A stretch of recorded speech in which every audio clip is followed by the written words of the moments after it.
All right, so as mentioned earlier and a couple times, we are going to be answering some questions that were submitted to Pigeonhole. Excuse me. So what we did was we went through some of the questions that were asked, the ones that are common questions we pulled out, and then once we thought we could give some good answers to, we wanted to make sure we had the opportunity to let folks know what that is. So not all the questions are going to get answered now, but they all will be answered and will be posted on SAM.gov. So you ready? You guys ready? Yes. Am I on? Hi. Hello again. So these are our panelists, which you already have met today. So the first question will LRBAA replace SIBR? Currently, there are no topics posted on SIBR by DHS. So I am also the director of the SBIR program. So I can answer this one. No, LRBAA has been around since 2009. The SBIR program is something that is a requirement established by legislation 15 U.S.C. 638. Any agency that has more than $100 million in extramural R&D, meaning it goes outside the agency, must establish an SBIR program. So there's not an ability on the agency's part to determine not to have the program.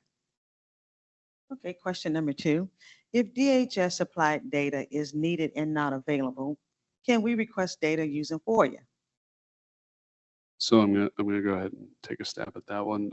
Generally speaking, if you need DHS data to perform a contract award that's supplied after the award, after the agreement is signed, it would not be released through FOIA. There are some exemptions under FOIA, as you'll probably know, and that data wouldn't be supplied through that way. That would actually be something that you get through the S&T technical organization, not through FOIA. Do you prefer to have a potential proposers to contact a program manager to better align and focus a concept prior to LRBAA white paper submission, or is it preferred to go through the WP process? So folks will often say, how do I know if somebody's interested in my idea? And so the process for the LRBAA was specifically set up, as I mentioned earlier, with that light lift at the beginning. That's how you find out if there's interest in your idea. So we do not give out topic managers' names or contact information for the LRBAA.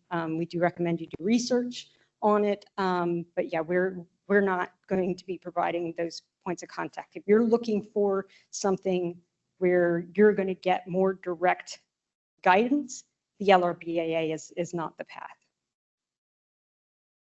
If our product contributes to multiple topics, can we reference them all on a single proposal, or do we need to submit individually for each topic? So there's 2 things that I want to point out about that question. We said product, we're not looking for end of research and development process products. We're not looking for final commercial products. As to submitting under multiple topics, I'm going to say you need to pick a lane, pick one, submit there, whichever one you think is most applicable. If you think that it might cover other areas, that's something that you could mention as part of your submission, but when you're doing the submission, it should be just to one topic area. So Steve, actually the one, he will notice that there's ones submitted to multiple topics. He sees all the ones that come in. And if there's multiple topics, he'll send you a very friendly email saying, which one do you want? So they won't get before folks across the board. During what month during what month does the annual topic update occur? It's ongoing. In all seriousness, it is an ongoing and continual process. As I said, that contracting processes change. When I was talking about the award negotiation process, the LRBAA is a living, breathing thing. It requires a lot of very active management. Sometimes topics won't necessarily get completely fulfilled through the LRBA. It might be a case of something gets taken down because there's been another path identified to fulfill that need. I don't know right off the top of my head what the metrics are and how often that happens, but it is an ongoing rolling thing that happens fairly regularly. Yeah, unless you got something to add on that, Dusty. So Steve may have metrics, but probably, I don't know if we have that one, but. no, We're not going to yes. put them on the spot. No, not on top of that. Well, geez, Steve. So we have to do an annual update. It is not uncommon that topics will stay on the announcement during that time. When we update it, we do a sheet that will say, hey, here's the ones that came off. So you're aware of it and don't have to hunt for it. But also make sure that if you were working on something and we update it, sometimes they're tweaked because, hopefully as we're moving along, we're making some progress in these areas. So they may update the topic. Are the abstracts quads posted on public page? So we consider those proprietary. So the answer to that is no, they stay in the government. We don't release them to third parties. We don't sell them on the dark web or anything like that. Those are proprietary. Those are your idea. We safeguard those the same way we would any bid or proposal data. What is the difference between a program manager, a portfolio manager, and a technical manager? They have different titles. That's the first laugh I got today. Yay, before I went home. All right. So the panel we had earlier today, we had Rosanna was not a program manager, but she works in MCSs where program managers are. So they head up the program areas and they make sure that all of the efforts under a particular area are moving along in sync. Portfolio manager is within Aura and Office of Requirements Analysis. Yay. They're the ones that are the liaison with the components and making sure that we have a path to be able to receive their needs and understand what they are, the prioritization. So Jim Small is, that was on the panel earlier, he's a portfolio manager. And then what was the technical manager? So Sridhar was on the panel as well. He is a technical manager in TCD. So TCD, technology capabilities, what is it? Centers Division. Yeah, Technology Centers Division. So they're responsible for different areas of technology. So he's a technology manager for his particular area. So they're responsible for those areas of science or technology. Are any topic areas seen as higher priorities? Is the potential funding pool equal across topic areas? So I'll take the funding piece of that. That's okay. So there's no funding pre-allocated to the LRBAA, period, ever. As a good idea gets found, funding in orgs to get identified. If you remember the chart that I had up there, there's also a chart in the announcement itself. There's a specific step where they look to identify funding. That's when the funding gets allocated. It gets allocated at the project level. And I wouldn't say, so obviously there's things that are considered more essential or a higher priority in terms of DHS mission capabilities and needs. That said, there is funding that's allocated for different areas of pursuit.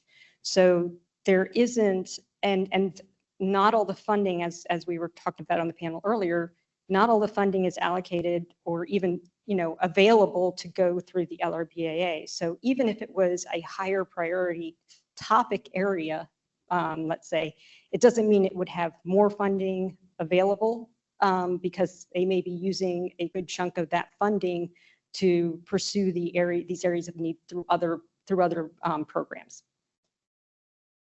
This next question I think was answered earlier, but it is written a little different. So if you propose, if your proposal addresses several of the 23 topics, would we need to submit multiple times, or does the submission allow us to note several topics? So going back to picking a lane, pick a topic. If you think it covers multiple topics, you can mention that in your write-up, or it might even be identified on the back end by reviewers, but one proposal, one topic. And last question for today. Are there templates or other specific guidance for the abstract and quad chart? I'm going to say sort of, there's a general, I don't want to, it's less than a template, I guess, more of a layout for the quad chart. That's as specific as it really gets. We're trying to, keep it flexible so people can, present their ideas in a way that is meaningful to them. I mean, obviously within the bounds of the LRBAA submission process, but it's fairly open-ended beyond that. Yeah, the quad chart has 4 sections. Oh, and I didn't laugh for that one. All right. Mom, mom, mom. All right, so Employees not gonna need it. Oh, yeah, don't quit my day job. that concludes our question Q&A session for today. As stated earlier, all questions that were submitted in Pigeonhole will be answered and posted to sam.gov on or before August 30th. So, thank you. Thank you. But don't go anywhere yet. We still have a closing to do. So please remain for just a few minutes. Thank you.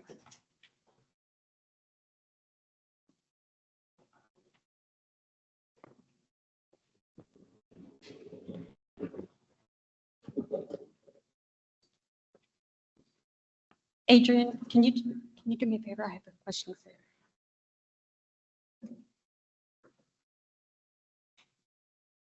So when our chief of staff was here earlier today, he wanted to present you with a coin, but things got crazy. So I don't know if everybody's familiar with the coin. Okay, good. Everybody's shaking their head. So I wanted to present that to you on behalf of the chief of staff. So Adrian suffered through many, many days and hundreds of questions to make sure that all of this was set up correctly. And in fact, the little panel we just had here, right before in the previous session, I was like, hey, can we set up 3 chairs and do it that way instead? And he's like, sure. So thank you so much for all your flexibility and your patience and for letting us use your facility. You're welcome. My pleasure. I do also want to thank the fine colleagues over at the Office of Procurement Operations. And just so you know, it is OPO, not OPO. So yeah, how to get in good graces with OPO. And the staff, my staff.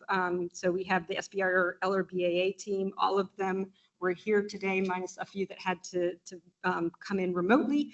But everybody's been just doing a really, really great job of making sure we're following up on emails as folks, sent us and getting them out to. We had an amazing response, both in person and virtual, to folks attending.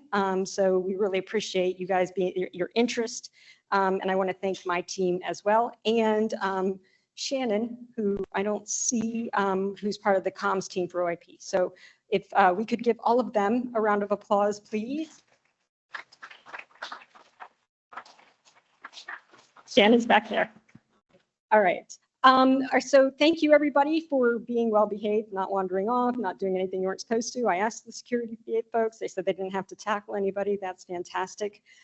We've mentioned a couple times that we're going to be posting the answers to the questions, but today is not the only time you can ask questions. So please follow up with us if something comes up and you have a question and need some help sorting something through. We will make John answer all the questions. But yeah, seriously, we appreciate the continued interest and the value that is brought to industry, bringing ideas to partner with DHS so that we can continue to pursue the mission of Homeland Security. So everybody, please drive safely, and I'm going to let you go a little bit early.